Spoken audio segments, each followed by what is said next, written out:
The Diary of a Certified Psychopath, 22nd of September, 2021.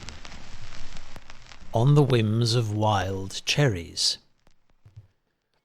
Perhaps it was persistent visions of those little round red fruits on stalks, as sold from a market stall on the outskirts of Stenning that I've yet to visit, which somehow ignited dormant memories of another wholesome source of sustenance that I had made a purposeful point to avail almost a decade ago, but, due to life's saga of mundane distractions, didn't ever follow up on this pledge. As I recalled this morning, when seized with a desperation to accomplish closure, not to mention compose a vaguely interesting log entry, was that the establishment in question resided at the summit of Albion Hill, one of Brighton's steepest, and a member of the notorious Kemptown Killers, with Kemptown being the coastal city's chronically cosmopolitan sub-capital. This family of savage slopes originally comprised 6 founding siblings, but has since evolved into an indefinitely extended fraternity, with fresh recruits being discovered every year. One locally sponsored study based on data accrued from several boutique Meals on Wheels operations suggests that, by the year 2055, there will be more Kemptown Killers than prime numbers, which I shall no doubt find a tall order to ascend at the age of 76. Notwithstanding such daunting predictions, today in 2021, my spontaneously cyclical mission was to determine the quickest non-Pelican crossing traffic light-free route to this enigmatic vendor of victuals from my very own front doorstep. I set off with no plan in mind, nor planned route in Garmin, but can state for the record that this most certainly is not it. Technically, there were 3 sets of lights between Shoreham Bridge and the bottom of Coldine Lane, and 2 of these would have been omitted had they not been so irresistibly synchronised with my momentum. Even 3 might seem impressively low, though the route taken in passing through them could have been substantially truncated had I zigzagged right instead of left at the top of Hove's Droveway, woven my way through the smaller quieter streets around Preston Park, and then traversed across Hollingbury's Hampton Court of closes and crescents until I arrived at Coombe Road, from where I believe my navigational skills were more effectively, if not flawlessly, applied. Fully prepared to tackle the abominable Albion himself, I ultimately garnered far greater satisfaction from deviously depriving him of the opportunity to inflict a single second of superfluous suffering upon a pair of legs that he had systematically and sadistically abused throughout 2 tortuous years, while still breaching the threshold of the deli he so zealously guarded. To think that back in the day I would deliberately gear down and grind up that monster at the lowest possible cadence, believing the ephemeral endorphin rush upon conquering its near-vertical coda was conducive to long-term mental and physical fitness, and becoming inconsolably paranoid if, on the 3rd repetition, I'd been forced to bail out to the inner crank in order to avoid performing an involuntary backflip. Customer admittance to Wild Cherry was prohibited due to residual COVID restrictions, and being presented with 5 blackboards full of nourishing produce to choose from was as onerous on my brain as the journey had been on my body. My eventual purchase was a solitary fudge brownie, as this was the only sweet treat that I felt confident wouldn't melt during my voyage home along the seafront's newly appointed cychopaths, which for the first occasion since their inception I sensed afforded a genuinely safer and more efficient means of transport. 23rd of September,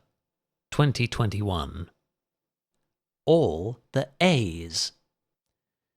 Shoreham Airport's world-weary windsock, as well as my own jaded senses, tangibly confirmed the existence of the boisterous west-southwesterly reported by our Met Office's all-seeing oracle, as I hunched and huffed around the runway's perimeter.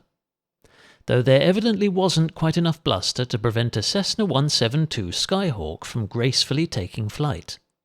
Truthfully, I have no idea whether this was the plane I observed, but based on vague recollections of Microsoft's Flight Simulator, which initially took me about 20 hours of playing before I was able to get a single aircraft to start up, let alone rise 3 inches off the ground, it was my best guess. A solitary black cap caught my attention on the A283's grassy verge, making me wonder if its owner had been a rambler or another cyclist.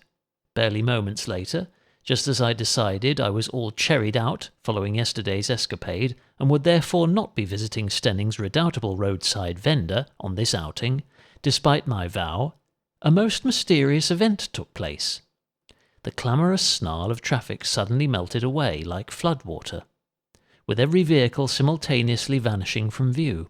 I glanced over my right shoulder, assuming a queue of hushed hybrids was forming behind me, but there was not a single vehicle to be seen,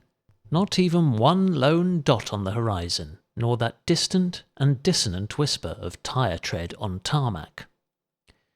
During a night ride this would have been par for the course, but in broad daylight, not long after high noon, on a typically crowded A-road, such an event is almost unprecedented and evokes a decidedly eerie atmosphere. Being far too dependent on virtual approximations of late, I was instantly reminded of those moments on Zwift when, during a race or group event, every other avatar suddenly blinks out of existence, leaving yours stranded in the middle of the desert, or up an animated Alp, or beneath a mystical tree surrounded by sparkling will-o'-the-wisps. Of course, such an occurrence is almost certainly the consequence of a broken internet connection, but for something so hauntingly similar to take place in what I had assumed to be real life, made me instantly wonder whether Ada District Council had disconnected what I had wrongly assumed to be my genuine reality, and was in fact merely another more authentic yet still simulated domain replete with fabricated sensory distractions, and that I would shortly come to my actual senses sealed in an airtight pod located amidst a windswept alien wasteland. Exceptionally cerebral readers familiar with linear and non-linear time travel, parallel dimensions, interstellar space, the multiverse theory, artificial social constructs, and 1,001 other subjects derived from advanced comic book culture that one can major in at university and, in so doing, command greater academic respect than a doctor of Victorian literature, as well as 1 or 2 Keanu Reeves superfans, would all no doubt call this the Matrix effect. After passing through Findham Valley and entering Upper Worthing, I deviated from my traditional route to the coast via Ferring and Goring, curious to ascertain whether returning to Shoreham via the A259's 2 broader and less traffic-calmed siblings would ultimately prove faster. It is unfortunate that certain sections of roads seem to be gridlocked around the clock,